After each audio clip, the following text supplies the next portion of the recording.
రేవంత్ రెడ్డి సర్కార్ నంది అవార్డుల ప్లేస్లో గద్దర్ అవార్డులు అని చెప్పేసి చాలా అత్యంత ప్రతిష్టాత్మకంగా తీసుకొచ్చింది. ఏదైతే 2024కి సంబంధించి ఈ గద్దర్ అవార్డులకు సంబంధించి నిన్న జ్యూరీ కూడా మొత్తం ఒక పెద్ద లిస్ట్ అయితే ప్రకటించింది.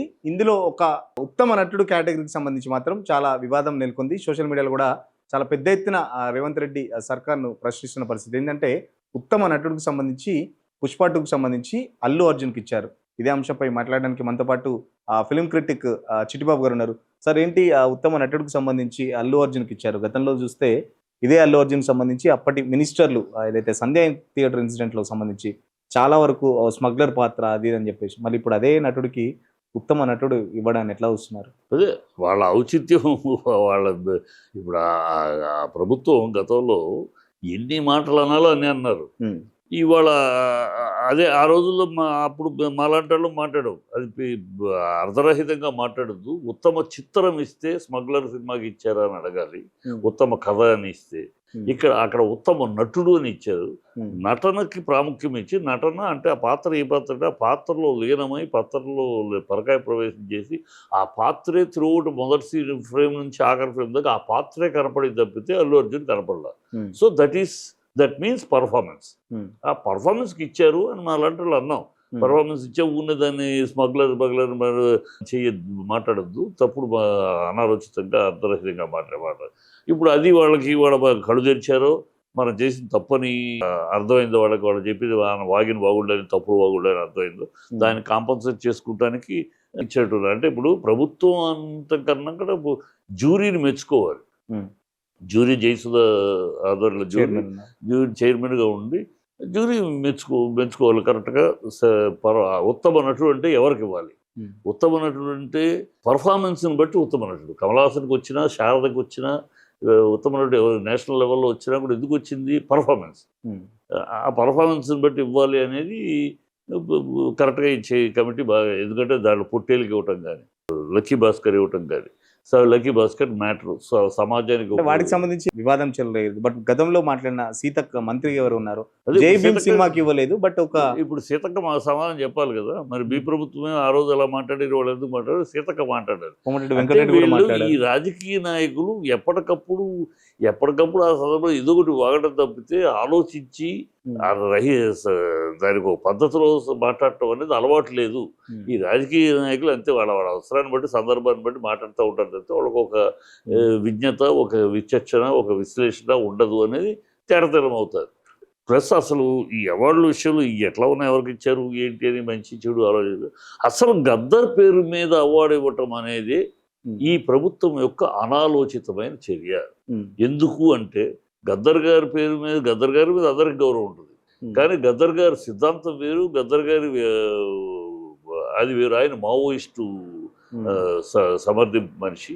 ఆయన బుల్లెట్ కన్నా బ్యాలెట్ కాదు బుల్లెట్ అని నమ్మిన సిద్ధాంతం మనిషి. ఆయనకి అవార్డు ఇస్తే కూడా నేను ఈ ప్రభుత్వ సిద్ధాంతానికి వ్యతిరేకిని కనుక నేను అవార్డు తీసుకోను అన్నాడు ఆయన. సో ఆయన సిద్ధాంతానికి వ్యతిరేకమైన ప్రభుత్వం ఆయనకు అవార్డు ఇస్తే ఆ అవార్డు తీసుకోలే ఆయన. మరి ఇప్పుడు ఆయన సిద్ధాంతానికి వ్యతిరేకమైన వాళ్ళకి అవార్డు ఎలా ఇస్తారు? అందరూ మావోయిస్ట్ సమర్థింపు అని అంటున్నారా? ఇప్పుడు గద్దర్ గారి పేరు మీద ఒక అవార్డు ఇవ్వండి, సపరేట్ అవార్డు. ఒక ఉన్నాయి కదా చాలా, రఘుపతి వెంకయ్య గారి అవార్డు, స్పెషల్ అవార్డు. ఆ పేరు మీద ఒక పర్మనెంట్గా ఇవ్వండి, సంవత్సరానికి ఒక మంచి ఆ పేరు మీద. అది గౌరవం. ఎందుకు ఇన్ని సంవత్సరాలుగా, ఇన్ని దశాబ్దాలుగా అవార్డు అంటే ఒక కామన్ పేరు ఎందుకు పెడతారు? అది ఆ ఔచిత్యం లేదు ఈ ప్రభుత్వానికి, ఈ విచక్షణ లేదు. ఎందుకు పెడతారు కామన్ పేరు? ఒక వ్యక్తి పేరు మీద ఎప్పుడు అవార్డు పెట్టరు. ఎందుకు పెట్టలే? ఇన్నాళ్ళు మహామహులు ఉన్నారు కదా, మహామహులు ఇండస్ట్రీలో ఉన్నాడు. శ్రీశ్రీ గారి పేరు మీద పెట్టచ్చు కదా, ఎందుకు ఇవ్వాలి శ్రీశ్రీ గారి పేరు మీద? గదర్ కన్నా గొప్ప ఆయన కదా శ్రీశ్రీ గారి పేరు. ఎన్నో సినిమాలకు పాటలు రాశాడు ఆయనకి ఎందుకు ఇవ్వాల? ఆయన పేరు మీద ఎందుకు అవార్డు పెట్టాల ప్రభుత్వాలు? ఎందుకంటే విచక్షణ, ఒక విజ్ఞత ఉంటుంది. ఒక వ్యక్తి పేరు మీద ఇవ్వకూడదు. వ్యక్తి పేరు మీద అంటే ఆ వ్యక్తి సిద్ధాంతానికి కట్టుబడి ఉండేవాళ్ళు ఉంటారు, కట్టుబడి కామన్ కాదు కనుక వ్యక్తి పేరు మీద ఒక కామన్ ఇది చూస్తారు. అందుకనే ఎక్కడ చూసినా నంది అవార్డు అని పెట్టినా, తమిళంలో కలైమామని పేరు పెట్టినా, ఇంకో చోట హంస అని అవార్డు పెట్టినా, ఆ కామన్ పేర్లు అందరికీ కామన్గా ఉండే పేరు ఎందుకు పెడతారంటే అది విజ్ఞత. ఇవి పెట్టండి మీరు, కామన్ పేరు ఓకే. కేసీఆర్ పెట్టిన పేరు తీసేయాలి, సింహ అవార్డు తీసేయాలనుకున్నారు, తీసేయండి. మీకు వాళ్ళు ఏం చేస్తే రివర్స్ చేయాలి కదా, చేసినప్పుడు బ్రహ్మాండమైన పేరు పెట్టండి. అరే తెలంగాణ కవి దాశరథి రాశాడయ్యా, కోటి రత్నాల వీణ తెలంగాణ అన్నాడయ్యా. ఆ వీణ అవార్డు అని పెట్టండి, అందరికి ఆమోదం కదా, కామన్ పేరు కదా, వీణ అవార్డు అని పెట్టండి గౌరవం. ఎందుకు నంది అవార్డు తీసేసి, నంది కూడా బాగానే ఉంది కదా నంది అవార్డు. సరే నంది ఆంధ్ర వాళ్ళు పెట్టిన పేరు తీశారు, ఓకే. అందుకని కేసీఆర్ గారు సింహ అవార్డు అని పెట్టారు. నీకు కేసీఆర్ ఏం చేస్తే అది తీసేసి లక్షణం కనుక మీరు కేసీఆర్ ఆ ప్రభుత్వం ఏం చేస్తే దాన్ని రివర్స్ చేయటం మీ అనవాళ్ళు లేకుండా అనవాళ్ళు లేకుండా చేయాలని మీ తాపత్రయం కనుక దాంట్లో సరే ఆ పేరు తీసేయండి, సింహ తీసేయండి, కామన్ పేరు కాదు. తెలంగాణ కవి మహాకవి దాశరథి గారు రాశారు, తెలంగాణ కోటి రతనాల వీణ తెలంగాణ అన్నాడు ఆయన. ఆ వీణ అవార్డు అని పెట్టమండి గౌరవంగా. ఆ వీణ అవార్డు అది పెడితే అందరు కామన్ కదా. ఈ గద్దర్ అవార్డు ఏంటి, గద్దర్ పేరు మీద అన్ని అవార్డులు గద్దర్ పేరు మీద ఏంటి? ఇండస్ట్రీ కూడా ఎందుకు ఖండించలేకపోయింది దీనికి సంబంధించి? ఇండస్ట్రీ ఖండించాలంటే ఈ ప్రభుత్వాన్ని, మా ఇండస్ట్రీ అంతే, ఒక ఇండస్ట్రీ కూడా తయారైంది అంతే. అధికారులు ఎవరుంటే వాళ్ళకి చెప్పి వాళ్ళకి తాళం వేసే పరిస్థితులు తయారయ్యారు.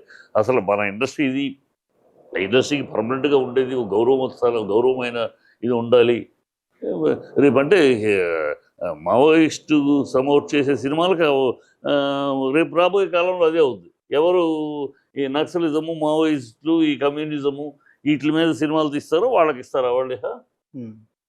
కాదన్నప్పుడు మరి వేరే అవార్డు ఇస్తే, ఒక ఎంటర్టైన్మెంట్ మూవీని ఇస్తే గద్దర్ గారి జీవితానికి ఆయన సిద్ధాంతానికి వ్యతిరేకం కదా, ఆయన పేరు మీద ఆయన సిద్ధాంతానికి వ్యతిరేకమైన అవార్డులు ఇస్తారా?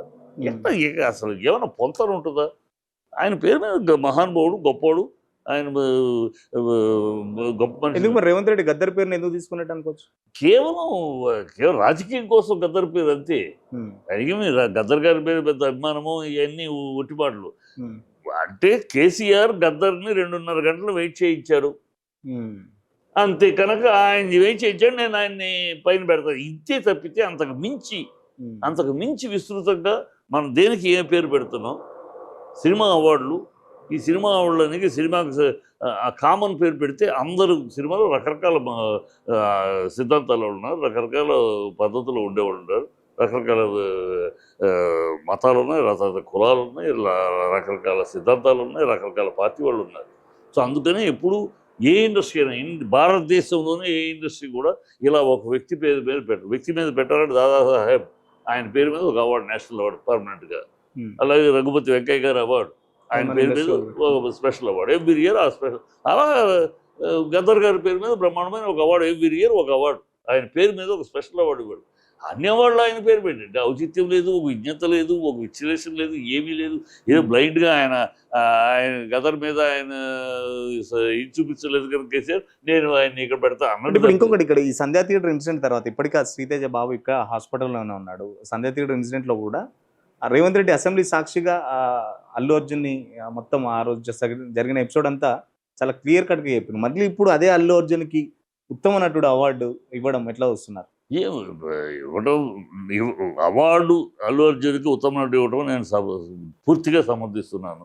అది ఎందుకంటే అది మొన్న తిట్టారు, ఇవాళ అన్నారంటే సీతక్క వీళ్ళు అన్నారు, నోటికి వచ్చింది మాట్లాడారు అంటే వాళ్ళు తెలుసుకోవాలి. ఇప్పుడు వాళ్ళు సమాధానం చెప్పాలి. ఆ రోజు ఎందుకు అన్నారు, ఇవాళ ఎందుకు అవార్డు ఇచ్చి ప్రభుత్వం ఇచ్చింది, ఎలా ఇచ్చారు, అప్పుడు తిట్టి ఇప్పుడు సన్మానం చేయడం, అప్పుడు తిట్టం ఎందుకు తిట్టారు, ఇప్పుడు సన్మానం ఎందుకు చేశారు, ఈ రాజకీయాలు ఏంటి, ఈ ఔచిత్యం లేని ఒక విధానం ప్రధానం లేని మీ మాటలు ఏంటి అని వాళ్ళు సమాధానం చెప్పాలి. ప్రజలు అడుగుతారు కదా, సమాధానం చెప్పాలి. బట్ అవార్డు ఇవ్వటం అనేది బుద్ధి ఇప్పటికైనా మళ్ళీ దీంట్లో రాజకీయం చేయకుండా ఉత్తమ నటుడు అనే దానికి కరెక్ట్ అర్థం. ఇంకొకటి, అప్పుడు నేషనల్ అవార్డు వస్తారా, నేషనల్ అవార్డుని వాపస్ తీసుకోవాలని చెప్పేసి కూడా ఇదే మంత్రులు కాంగ్రెస్ పార్టీ చాలా ఘోరంగా అటాక్ చేసింది అల్లు అర్జున్. మళ్ళీ ఇప్పుడు ఈ రాష్ట్రానికి సంబంధించి ఎట్లా సమర్థించుకుంటారు? వాళ్ళు సమర్థించుకోరు, వాళ్ళకి ఏముందమ్మా. అదే రేవంత్ రెడ్డి ఆ సినిమా అప్పుడు సంధ్యా థియేటర్ గోడ తర్వాత ఏమన్నాడు, వీటి మీద టికెట్లు రేట్లు పెంచుకోవడానికి పర్మిషన్ ఇవ్వను అన్నాడు. 2 నెలలు కూడా దాటకముందే 2 నెలల మాట మార్చి ఇచ్చాడు కదా. సో వీళ్ళకి వీళ్ళ మాట మీద నిలబడే తత్వం కానీ, మాట కట్టుబడి ఉండటం కానీ వీళ్ళకి చేత కాదు. అందులో మిగతా పార్టీ రాజకీయాలు కాంగ్రెస్ అసలు చేత కాదు. కాంగ్రెస్ చెప్పింది ఏదో సోది గాది మాట్లాడటం, అవసరానికి కాలం గడుపుకుని వెళ్ళిపోవడం తప్పితే వాళ్ళకి ఏం ఒక సిద్ధాంతం లేదు, ఒక విధానం ఉండదు. కాంగ్రెస్కి ఏ విషయంలోనూ ఒక సిద్ధాంతము, ఒక విధానము, ఒక ప్రధానము ఏమీ ఉండదు. అప్పటికప్పుడు గుడ్డది చేయలేబడి ఏదో అప్పటికప్పుడు ఓకే ఓకే డన్ ఇలాంటి బాపతులే. అందుకనే ఆ రోజు అలా ఇష్టం వచ్చేది మాట్లాడారు. ఇవాళ జయసూదను మెచ్చుకోవాలి. ప్రభుత్వం ఏమనుకుంటుందో, ప్రభుత్వం ఒప్పుకుంటుందో ధైర్యంగా అవార్డు అనౌన్స్ చేయడం జయసూదన్కి హ్యాట్స్ ఆఫ్. చెప్పింది గవర్నమెంట్ మాకు పూర్తి స్వేచ్ఛ ఇచ్చిందని చెప్పి. అదే స్వేచ్ఛ ఇచ్చిన భయం ఉంటుంది కదా మామూలుగా. ప్రభుత్వం మనం ఎవడిస్తే మొన్న తిట్టారు కదా వీళ్ళు, ఎవడి మళ్ళీ ఏమంటారో అని అనుకోకుండా ధైర్యంగా చెప్పింది. ప్రభుత్వం రిజెక్ట్ చేస్తే చేయని, కానీ ప్రభుత్వం రిజెక్ట్ చేసే సాహసం చేయలే. ఎందుకంటే సంధ్యా థియేటర్ ఇన్సిడెంట్ తర్వాత ఇండస్ట్రీ మొత్తం రేవంత్ రెడ్డి కలిసింది, కొంచెం గ్యాప్ కూడా ఏర్పడింది. ఆ గ్యాప్ ని ఫిల్ చేసుకునేందుకైనా మళ్ళీ ఇదంతా గ్యాప్ ఎప్పుడు లేదు, మీ గ్యాప్ ఎప్పుడు ఉండదమ్మా. ప్రభుత్వం ప్రభుత్వం ఆ రోజుల్లో ఒక కక్ష సాధింపు చర్య చేసింది. ఒక కక్ష సాధింపు వాళ్ళకి సినిమా వాళ్ళు ఎవరు దేవుళ్ళ అని చెప్పేసి కూడా రేవంత్ రెడ్డి అదే సినిమా వాళ్ళు ఎవరు కాంగ్రెస్ సపోర్ట్ చేయలేదు ఎన్నికలప్పుడు, ఎవరు రాలేదు, పిలిస్తే కూడా రాలేదు. ఆ కక్ష పెట్టుకున్నాడు అతను. పెట్టుకుని సినిమా వాళ్ళ మీద కక్ష సాధింపు కింద చేశాడు. ఒక అల్లు అర్జున్ అవ్వచ్చు, ఒక సమంత విషయం అవ్వచ్చు. సమంత విషయంలో ఏం మాట్లాడింది అమ్మాయి, మంత్రి అయ్యి ఉండి సురేఖ ఏం మాట్లాడింది, అంత అసహ్యంగా ఒక సాటి ఆడదాని గురించి మాట్లాడతారు. సో వీళ్ళు కన్వెన్షన్ అవ్వచ్చు. ఆ సినిమా వాళ్ళ మీద ధ్వజం ఎత్తి ఆ కసి మీద మనకెవడు ఎలక్షన్ అప్పుడు మనకెవరు సినిమా వాళ్ళు ఎవరు సహకరించలేదు, అంటే వీళ్ళు ప్రాపకాండకు రమ్మంటే ఎవరు రాలేదు అని. ప్రభుత్వం వచ్చిన తర్వాత కూడా కలవలేదు. ప్రభుత్వం వచ్చినా కలవాల్సిన అవసరం ఉందమ్మా. ఇదేమి కొత్త సిస్టమ్. ఇప్పుడు రాజశేఖర రెడ్డి గారు అయ్యారు, ఎప్పుడైనా నన్ను కలవలేదని ఎప్పుడైనా అన్నారా? చెన్నారెడ్డి గారు అయ్యారు, ఎప్పుడైనా నన్ను కలవలేదు అన్నారా? రామారావు గారు అయ్యారు, ఎప్పుడైనా నన్ను కలవలేదు అన్నారా? ఈ ఒక మ్యాగ్నానిమిటీ ఉన్న నాయకుడు ఎవడు ఈ చిల్లర్ బ్యాచ్గా ఉండేవాళ్ళే ఇలా మాట్లాడతారు, మమ్మల్ని కలవలేదు. ఏంటి కలవడం, ఏం అవసరం? మీకు పార్టీలు కలుస్తారే, పార్టీ వాళ్ళు మీరు గెలవగానే పార్టీ వాళ్ళు పూలమాలు వేసి, దండలు వేసి, అభినందన సభలు పెట్టి, గంతులేసి మీరు చేస్తారు. సినిమా వాళ్ళకి మాకేం అవసరం? సినిమా వాళ్ళకి అందరూ ఉన్నారు, సినిమా ఫీల్డ్లో అన్ని పార్టీలు ఉన్నారు, అన్ని మతాలు అన్ని కులాలు ఉన్నారు. మాకు మీరు గెలిచారని మీకు అవసరం ఉంటే వస్తాం. ప్రభుత్వం చేసుకోవాలి కదా రాయితీలని. రాయితీ ప్రభుత్వ బాధ్యత, అది దట్స్ ఆబ్లిగేషన్. We are paying. మేము ట్యాక్స్ ఏంటి, జిఎస్టీ ఏంటి, ఇన్కమ్ ట్యాక్స్ ఏంటి, సేల్స్ ట్యాక్స్ ఏంటి, సినిమా ఫీల్డ్ పేయింగ్ 1000 crores, 1000 కోట్లు మీకు కడతాంది ప్రభుత్వం. కనుక ఇది మా హక్కు, అది మేము ఇది కడతానా, మాకు ఇది చెయ్యి, ఇది కావాలని అడిగే హక్కు సినిమా ఫీల్డ్కి. అదే దయాదాక్షిణ్యమా ఏంటి? It is responsibility. మా దగ్గర ప్రభుత్వం ప్రభుత్వానికి డబ్బు కడుతున్నాం కదా, మేము జిఎస్టీ కడుతున్నాం, ఇన్కమ్ ట్యాక్స్ కడుతున్నాం, సేల్స్ ట్యాక్స్ కడుతున్నాం. ఇప్పుడు ఇండస్ట్రీ నుంచి ఎన్ని కోట్లు, 1000 కోట్లు మీకు వస్తుంది ఆదాయం మేము ఆదాయం. బయట ఇంకో ప్రచారం జరుగుతుంది, అల్లు అర్జున్ ఒకరోజు జైల్లో కూడా ఉంచాడు. అల్లు అర్జున్కి సంబంధించి ఇండస్ట్రీకి సంబంధించి అంతా రేవంత్ రెడ్డి మీద గుర్రుగా ఉంది. సో ఇప్పుడు ఈ అవార్డు ద్వారా కొంచెం ఇండస్ట్రీని కూల్ చేసే ప్రయత్నం కూడా ప్రభుత్వం చేసింది. అతని మూర్ఖత్వాన్ని ఏమి అతను మూర్ఖత్వంగా ప్రవర్తించాడు ఆ టైంలో. రియలైజేషన్ ఇప్పుడు ఎందుకు రియలైజేషన్, ఏంటి రియలైజేషన్? ఇప్పుడు ఆయన తిట్టినప్పుడేమో భరించి ఆయన గౌరవిస్తే నెత్తిని పెట్టుకుంటామా? ఓకే, ఇవాళ ఇప్పటికే తప్పు తెలుసుకున్నాం అంతే. ఇప్పటికైనా ఈ కాంగ్రెస్ ప్రభుత్వం, ఈ రేవంత్ రెడ్డి తప్పు తెలుసుకున్నారు, వాళ్ళు చేసిన బుద్ధిహీనమైన పని ఏంటో తెలుసుకున్నారు. ఇప్పుడు రేపు ఏం మాట్లాడతారో చూద్దాం. రేపు మీటింగ్లో అవార్డు ఉన్నప్పుడు ఏం మాట్లాడతారో అది చూద్దాం. ఔచిత్యము లేని, విజ్ఞత లేని, విషయ పరిజ్ఞానం లేని పనులు చేశారు ఆ టైంలో. అది ఇప్పుడు జయసుధ ద్వారా సర్దుబాటు డ్యామేజ్ కంట్రోల్ జరిగింది. చూద్దాం, దీన్ని కూడా మెచ్చుకుంటారా, లేకపోతే దీని మీద కూడా ఇంకెవరైనా మాట్లాడతారో తెలియదు. వాడు నోరు కంట్రోల్ లేని నోరు కదా కాంగ్రెస్ నోరు. ఎవరు ఏం మాట్లాడుతో తెలియదు, ఎవరు ఏం మాట్లాడాలో ఒక పద్ధతి ఉండదు వాళ్ళకి. ఎవరు పడితే వాడు ఇది పెడితే అది మాట్లాడేస్తాడు, తర్వాత అది వాళ్ళ అభిప్రాయం, మాది కాదు అని సమర్థించుకుంటారు. అది ఢిల్లీ నుంచి గల్లీ దాకా కాంగ్రెస్ కల్చరే అది. కనుక వాళ్ళు రేవంత్ రెడ్డి ఆయన గురించి ఎప్పుడు ఉంటాడో తెలియదు. రేపు అవార్డు ఫంక్షన్ నాటికి ఆయన సీఎంగా ఉంటాడో, ఎవరు వస్తారో కూడా తెలియదు అనుకోండి. ఆ పరిస్థితి ఉంది ఇప్పుడు. ఢిల్లీలో ఆయనకి ఏదో అపాయింట్మెంట్ ఇవ్వట్లేదని, అందుకని మినిస్ట్రీ ఎక్స్పాన్స్ మంత్రివర్గ విస్తరణ అనే ఒక పాయింట్ పెట్టుకుని ఆ విస్తరణకి అధిష్టానం ఆమోదం కావాలి పెట్టుకుని అట్లాగైనా వెళ్ళి కూర్చోవాలి రాహుల్ గాంధీతో అని ఏదో ట్రై చేస్తున్నారు. అతను ఎప్పుడు ఉంటాడో ఎప్పుడు పోతాడో తెలియదు. సో ఆ ఫంక్షన్ నాటికి రేపు ఆ ఫంక్షన్ నాటికి సీఎం మార్పు కూడా జరగచ్చు. ఉంటాడు తెలియదు. రేపు 14 నుంచి అంటున్నారు. ఓకే 14 నుంచి అవి కూడా రావాలి కదా. 14 నుంచి ఇప్పటిదాకా 2014 నుంచి ఇప్పుడు వరకు వస్తుంది. చూద్దాం. మంచిదే, సంతోషం. ఇప్పుడు ఎలాంటికైనా చేస్తే ఆ విషయం సంతోషం. ఖచ్చితంగా రేవంత్ రెడ్డి ప్రభుత్వం ఏదైతే అల్లు అర్జున్కు ఉత్తమ నటుడు ఇచ్చిందో దాన్ని నేను స్వాగతిస్తున్నాను. గతంలో సంజయ్ థియేటర్ ఇన్సిడెంట్ అప్పుడు మాట్లాడిన మంత్రులంతా ఇప్పుడు మరి ఏం సమాధానం చెప్తారు? అప్పుడు మాట్లాడిన మాటలన్నీ ఇప్పుడు అబద్ధాలయా, లేకపోతే అప్పుడు మాటలు ఇప్పుడు నిజాలయా అని చెప్పేసి మంత్రులే ఆత్మ పరిశీలన చేసుకోవాలని చెప్పేసి కూడా చిట్టిబాబు చెప్తున్న పరిస్థితి. మరోపక్కన గద్దర్ ఒకవేళ బతుకున్నా ఈ అవార్డులు తన పేరు ఇవ్వడం గద్దర్ కూడా ఒప్పుకోడని, ఖచ్చితంగా గద్దర్ అవార్డుల పేరిట కేవలం రాజకీయం కోసమే రేవంత్ రెడ్డి గద్దర్ని వాడుకుంటున్నారని, ఇప్పటికైనా నిర్ణయాన్ని రేవంత్ రెడ్డి ప్రభుత్వం మళ్ళొకసారి ఆలోచించి గద్దర్ మీద అంత ప్రేమ ఉంటే గద్దర్ పేరు మీద ఒక స్పెషల్ అవార్డు ప్రకటించండి, కానీ మొత్తం గద్దర్ పేరు మీదనే అవార్డులు ఇవ్వడం మాత్రం నాకు అటు ఇండస్ట్రీ కానీ ఇటు చాలా వరకు నచ్చట్లేదని చెప్పేసి చిట్టిబాబు గారు చెప్తున్న పరిస్థితి.